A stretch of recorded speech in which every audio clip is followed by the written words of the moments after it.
Hi everyone, I've got Jessica Schubert here, and today we're going to talk about diversity, working with multicultural and different generations, backgrounds. Tell me a little bit about diversity and you coach in diversity coaching in teams. Is your company called Intact Teams? Yes. Yeah, that's right. Yeah. Which really means an intact team is a preformed group, a team that works together. Like your HR team or your sales team. Because it's predominantly the work I do. Very diverse groups, of course, as well, and individuals. How I came about it is actually because I'm originally from Germany, but I've lived in New Zealand, Sydney, Melbourne, Hong Kong, Japan, and now I'm back in Melbourne. And so I led large cross-cultural teams across Asia. Over the last 8 years or so, and I had to learn the hard way what it means to work with people from a different background. So I applied everything that I had learned in Germany, New Zealand, and Australia in Hong Kong. And it really didn't go that well. I did not get anything out of my team meetings for the first few days or weeks. Was only then talking one-on-one with some of my team members because I had expats from different countries, Hong Kong and mainland Chinese and other Asian backgrounds as well. And what I really had to shift was how I was approaching, those meetings. I am Vietnamese. And I have grown up, in a Vietnamese family, and I've married an Australian man, but I've grown up in Australia since I was about 4 years old. You still have that cross-cultural, of course, relationship, and it is so different. It's very intricate. It's very hard to understand the intricacy of relationships in the Asian culture. And within Asia there's quite a big divide as well. Some things are quite similar, but there's such a big difference. So I use Erin Myers. I use her culture map, and it's basically she's put 8 different dimensions together that really help, in particular with the leadership. And the 3 that are always used to look at which end of the spectrum is a certain culture at. So if we look at Vietnam, for example, when we look at language, you have a very high context language, meaning that when you speak in your own language, you say it without saying it. There's a lot of nuances, even with the way you pronounce a word, it'll have a different meaning. You describe a lot of things. There's a lot of reading between the lines. English and German, very straightforward. Direct. You can misinterpret different cultures in terms of being rude or not meaning what you're saying, or like when I speak to my dad, it's really difficult because I have to guess. It's a guessing game. And I've grown up in Australia, and I like things, if you want something, say it clearly, ask for it, and if I can help you, I'll say yes or no. But with him, it's a guessing game. He never asks us directly. He always beats around the bush, and then you have to just... So imagine that happens in a work context. No, that's not... So I was team coaching a team in China, and it was a leadership team, half them expats, half them Chinese. And we're, are doing a session, in the room, and it's interesting because what happens in the room usually happens then in the organization, right? And that one of their goals was to collaborate more and have everyone speak, give everyone airtime, because they thought, the expats would hold, the conversation most of the time.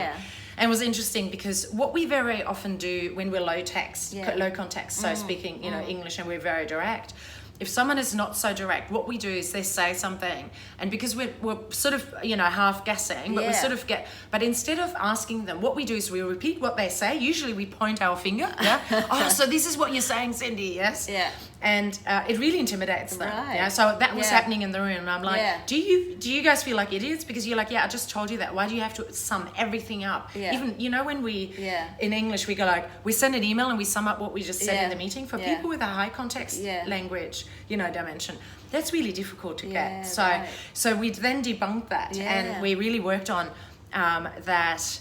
If you don't understand what they're saying, you just ask, can you just repeat that part of what you just said? I wasn't quite sure. Great, I've got it. Instead of completely repeating and summing up what they said. Because that could be a little bit confronting and derogatory. Of course. Imagine you do that with your dad. Like, oh, Dad, so what you're saying is, he'd be like, I just told you this, right? It just intimidates people, and it's not conducive to them, they won't want to help you, would they? They won't want to go forward and help you. But it's also different, like not just cultural, but genders. Don't you think? Like working with women and men in a meeting, for example, you'll find they react differently. I mean, is that untrue or is that true? I mean, well, we talked about, yeah, you know, women not. I was just reading what's her name, Sandberg's book about not leaning in. Well, to be honest, I see, you know, all sorts of scenarios, and I've been coaching groups where it's equally strong. Right. What I do get as feedback, though, quite often, and more from women than men, is they come to me and they say, I'm really good at my job. I know what I'm doing. I'm very experienced. I'm great with my peers. I get along with my boss. I'm really good in front of clients. But when I walk into that boardroom, no offense, full of middle-aged white names, I lose my confidence. And for me, confidence really is about, you know, having the feeling to have the right to be here. Right. I have a voice. What I say is validated. So I do a lot of work around confidence. And I actually just written an online program that's going to be launched soon called Influence with Confidence, where, you know, a lot of work on how can we get back to that place of confidence, that feeling that I have a right to be here. But I wouldn't say generally, there's a big gender divide. I'll see it, but I'll try to actually go, okay, it might be there, but let's actually just now work on how we can overcome it. That's right. What about generations? So generations very interesting because it's, you know, it's becoming more and more and more, and now that we are the leaders, we're developing the next leaders. What we find is that in a lot of workplaces we have 5 generations now. Everything from baby boomers to Generation Z. You're looking at over 50s to just over 20s. Your grads. The way Generation Z and millennials, who are Generation Y, how they've been brought up and what values they have and how they work is very, very different. And I tell you what, baby boomers and Generation X, they're your children, so you brought them up. And what we have to understand, and what really is one of the most important aspects is, I think as, you know, as the older generation leaders, we think like, oh, well, they come in and it's just, you know, it's like a pendulum, and we'll show them the way, and they have to get used to the way we do it, and it's just, you know, that's just temporary. It is not temporary. The way they see the world, what's important to them in a workplace and in working with people is different to, you know, how we've been brought up and lead people. And we need to understand that as the older generations, you know, so baby boomers and Generation X, we have to start changing workplaces so it works together. It goes both ways. We don't have to answer to every whim of the younger generations, but we have to understand and find out what are their fears, what are their motivators. With the technology, with the iPhones and the screens and all that, it's changed so much in terms of life and the workplace. So that kind of throws everything out as well, because we do rely on them because we're not as savvy as they are. Well, I think technology is, you know, an important, you know, part of a workplace. I hire Generation Zs to, you know, do all my technology stuff and social media, right? What technology enables us is to be really visual and have fast communication. So if your organization or your team is by nature, because of what you do, predominantly younger generations, you have to be able to enable that, because that's how they respond, where they feel comfortable. So I'll give you an example. When you recruit and you recruit younger generations, make sure that context in your and content in your job ads is short and snappy, and it brings out the points that's important, like sustainability, opportunity, etc. That it really works really well on a mobile phone, and that there's peer recommendations. So make sure that communicate. That your you know recommendations on Glassdoor, because they'll definitely Glassdoor. They definitely look up your company and who you are as an organization. So that's where the shift is. And when they're in the organization, you know, that it's conducive to being able to work in that way. And their information is so instant. Their communication is so instant. I mean, that's even reflective in social life, because I've had such difficulties with my kids who are teenagers. And just trying to explain to them, because when we were younger, I mean, I didn't have a mobile phone until I was late 20s. You know, if you needed to meet a friend, it's let's meet under the clocks, which is the Flinders Street clocks. Let's meet under the clocks at 12 o'clock. And you're there, you wait for 15 minutes or half an hour. You've got to be super organized. You've got to organize to meet your friends at least a day before, a week before. Whereas my kids, they wake up in the morning, and because they've got their phones on them, they've got Snapchat, they know where all their friends are located, which is really scary. So they could look up Snapchat, they could say, yep, he's at home. So I can text him and say, meet me in 2 minutes around the corner, and I just don't get that. There are advantages and disadvantages of doing that instant communication because, you know, I'm trying to teach them how to organize themselves, how to plan things, like even in the workforce, how to plan meetings, how to communicate with people, how to put things in writing.